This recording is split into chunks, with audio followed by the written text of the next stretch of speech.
अस्सलाम वालेकुम व्यूअर्स, मैं उमर अफजल आपके अपने चैनल क्रेज कैफे पे एक नई वीडियो के साथ आज आपकी खिदमत में फिर हाजिर हूँ।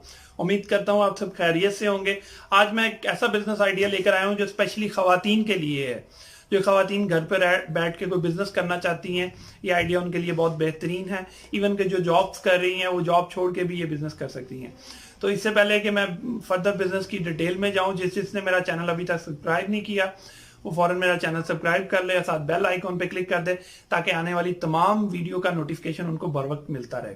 चले आए अब इस बिजनेस आइडिया की तरफ चलते हैं। रवायती तौर पे ये बिजनेस मर्द हजरात कर रहे हैं, लेकिन हम आज जिस पैटर्न पे बात करने जा रहे हैं वो स्पेशली खवातीन के लिए है। खवातीन इस बिजनेस को ज्यादा मर्दों से ज्यादा बेहतर तरीके से कर सकती हैं, क्योंकि ये बिजनेस बेसिकली है खवातीन से रिलेटेड। जी हाँ, लेडीज ड्रेसेस के मुतालिक मैं बात कर रहा हूँ, कपड़ों के अनस्टिच कपड़ों के मुतालिक बात कर रहा हूँ। जैसे शॉप वाले सेल करते हैं, इस तरह से आपने स्टॉक होलसेल मार्केट से आपने स्टॉक खरीदना है और अपनी शॉप पे नहीं, आपने अपने घर पर उसको सेल करना है। अपने पर्सनल सर्कल में, अपने रिलेटिव में, अपने नेबर्स में, और जो भी आपके जानने वाले हैं वो आपकी पोटेंशियल मार्केट है स्टार्ट में। फिर बाद में आप इसको साथ ऑनलाइन भी कर सकते हैं। फेसबुक पे पेज बनाए, आप किसी कुरियर सर्विस के साथ अपने आप को रजिस्टर कर लें सीओडी के लिए, तो आप घर पे बैठ के ऑनलाइन भी सेल कर सकती हैं। तो इसमें अब कुछ बहुत सारी खवातीन ये बिजनेस ऑलरेडी कर रही हैं। कुछ को पता है ये बिजनेस ऐसे हो रहा है, बहुत सारों को नहीं पता।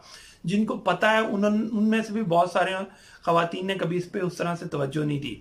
तो इसलिए आज हम इस पे डिटेल पे बात कर रहे हैं ताकि बहुत सारे खवातीन के लिए आसानी हो, उनको एक आइडिया और एक क्लियर व्यू मिल सके ये बिजनेस किस तरह से होता है। होलसेल मार्केट से आपने चीज बाय करके आपने घर पर सेल करनी है। अब इसमें बुनियादी सवाल ये है कि कोई शॉप से छोड़ के आपसे घर पर आके क्यों बाय करेगा।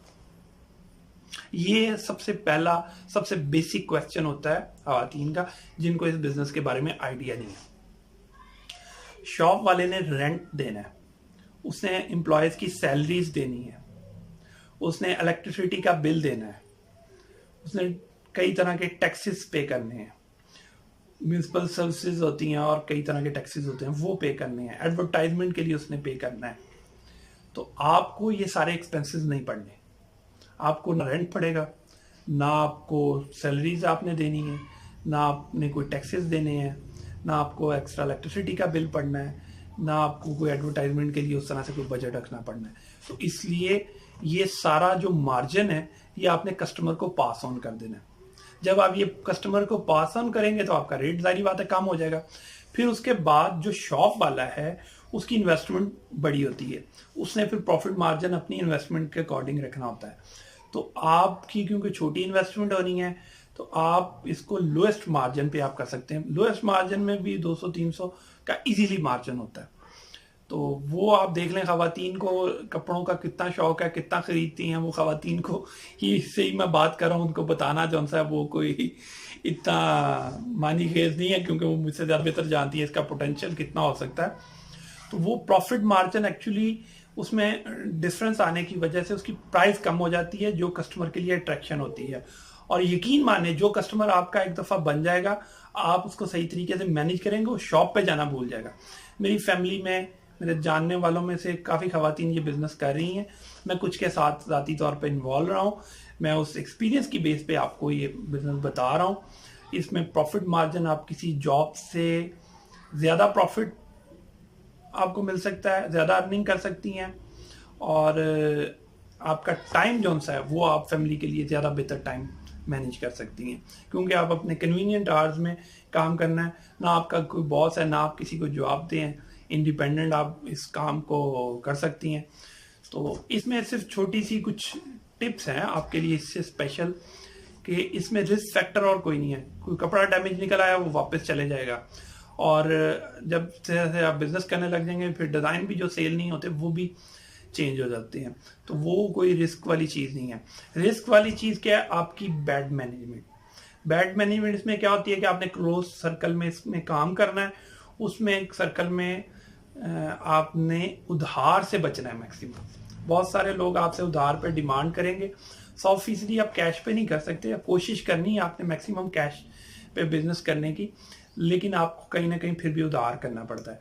उधार अगर आपने करना है तो उसकी एक लिमिट सेट करें कि 1 सूट का 2 सूट का या इतनी अमाउंट का उधार है, इससे ज़्यादा मैंने किसी पर कस्टमर इससे ज़्यादा उधार नहीं करना, और इतने टाइम के लिए कर, इससे ज़्यादा के लिए नहीं करना इतने। और जब तक पिछली पेमेंट ना आ जाए आपने नेक्स्ट उनके साथ उनको कोई चीज़ नहीं देनी, उधार पे नहीं देनी।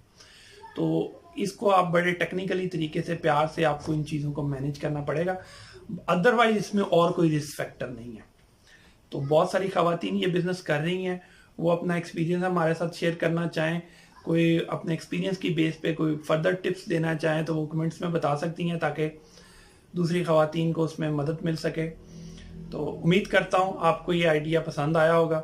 अगर आपको ये वीडियो पसंद आई हो तो इसको लाइक करें और शेयर करें, और कमेंट्स में आप ज़रूर बताएं कि आपको ये आइडिया कैसा लगा, या अगर आपका ऑलरेडी एक्सपीरियंस इसमें है तो उस एक्सपीरियंस से मुतल्लिक आप कमेंट ज़रूर करें। उम्मीद करता हूँ कि आप इस बिज़नेस को करेंगी और इसमें कामयाब होंगी। नेक्स्ट किसी वीडियो में किसी नए आइडिया के साथ आपके साथ फिर मुलाकात होगी। तब तक के लिए मुझे इजाज़त दीजिए, अपना ढेर सारा ख्याल रखिएगा। अल्लाह हाफ़िज़। Subscribe to our channel by clicking subscribe button. Click the bell icon. Get notified directly for latest uploads.